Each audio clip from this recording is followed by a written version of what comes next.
but otherwise you'd have to write it into the Constitution. I don't know another way to do it. That might be studied on a bit, see?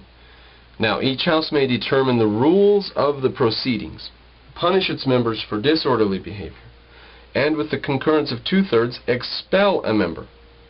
Each House shall keep a journal of its proceedings and from time to time publish the same, excepting such parts as may in their judgment require secrecy. And the yeas and nays of the members of either House on any question shall, at the desire of 1/5 of those present, be entered on the journal. So, except in cases where they think it would be, in their judgment, it would require secrecy. That's a fair power of censorship over what goes on in the people's government. That's a pretty... I don't know if that would stay, but I don't know how you would keep the proceedings secret. I don't know if they need to be secret. That's the thing. Now we have C-SPAN in there, but they have a lot of stuff that goes on in closed-door meetings outside, not under C-SPAN's cameras. On the floor itself, a lot of stuff gets recorded. They probably shut the cameras off from time to time for secret stuff. I don't know, but that strikes me as possibly a xenophobic tendency of the past. You know, we used to have to protect our trade, protect our jobs, protect our information, but you know, we're realizing more and more that's just not the best way to protect yourself. So that might be addressed in a final version.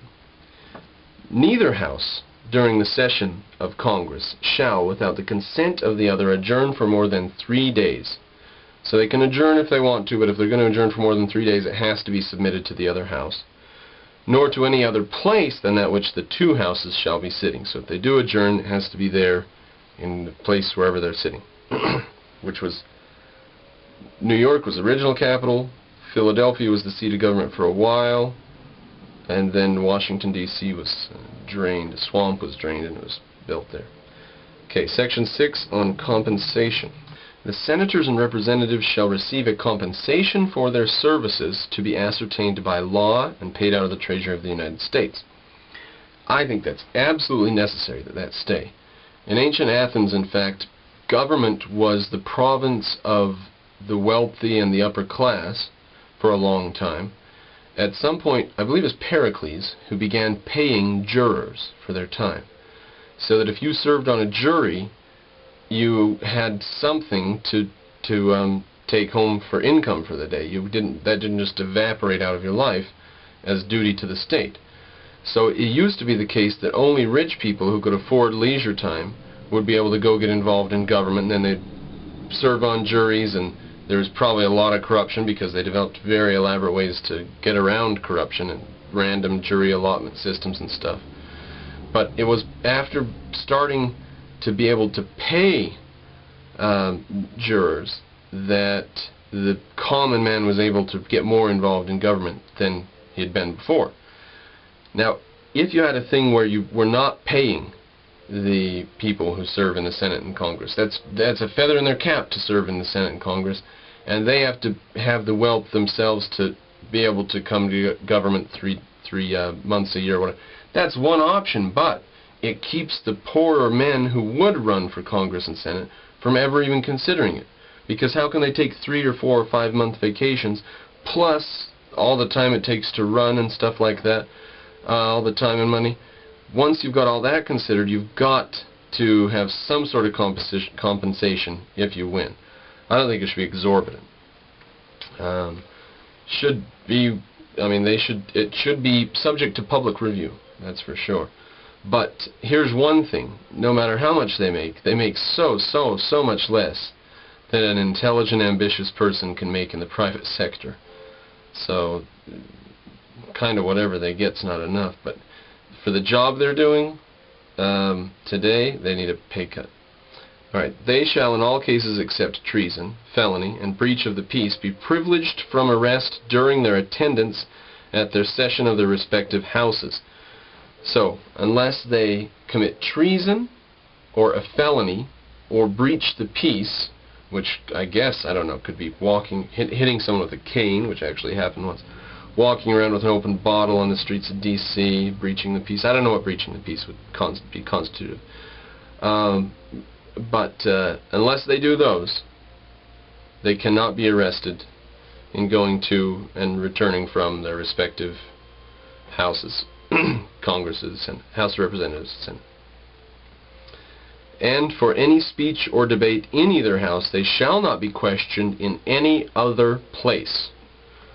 So when they speak in the House, they know they only have to answer for this speech in the House. There isn't a court of the land anywhere that will be able to pull them in and say, what did you say in the Senate last week? Okay. No senator or representative shall, during the time for which he was elected, be appointed to any civil office under the authority of the United States, which shall have been created, or the emoluments whereof shall have been increased, during such time. So no profiteering yourself when you're in the government. And no person holding any office under the United States shall be a member of either house during his continuance in office. So if you're in some office or other, then you can't be in Congress, and vice versa. Section 7. Legislative process and presidential veto.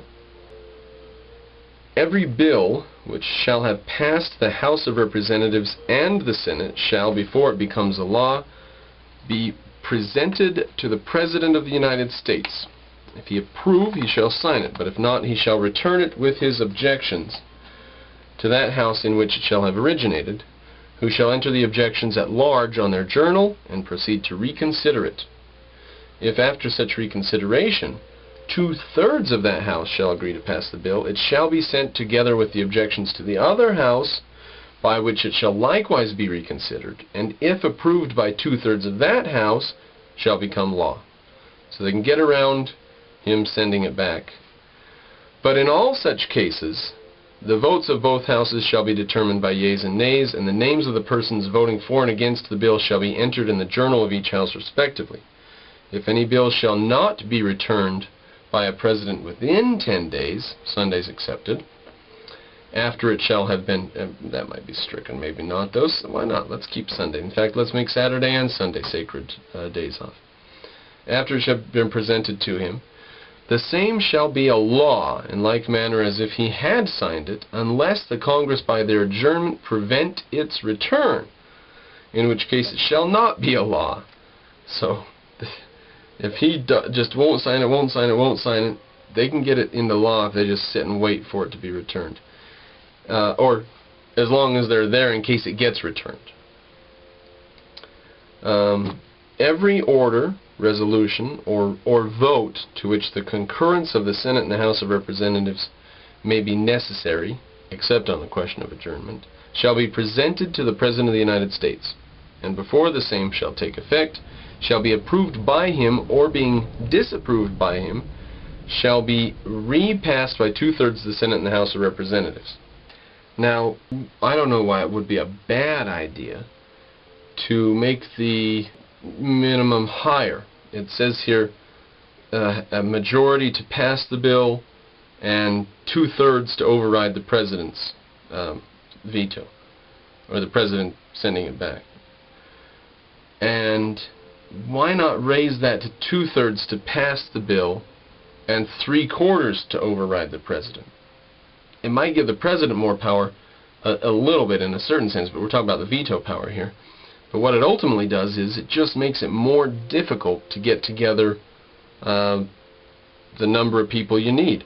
Now, maybe that's bad because that would tend to make things more monolithic. I don't know. That's something I'm open to consider, is that raising the percentage of votes in the House needed to pass a law might reduce the number of laws that get passed. If it turns it into a monolithic machine where it's 80% of the people are together in a government all the time, instead of the very close balance that we often have in America, I don't know if that'd be better or worse. Gridlock, how to produce gridlock, that's the question, eh? Okay. Section 8, on to the powers of Congress. The Congress shall have the power to provide for the common defense, to regulate commerce with foreign nations with which the United States is at war, or which nation is judged by a majority vote in both houses to constitute an unjustifiable danger or something like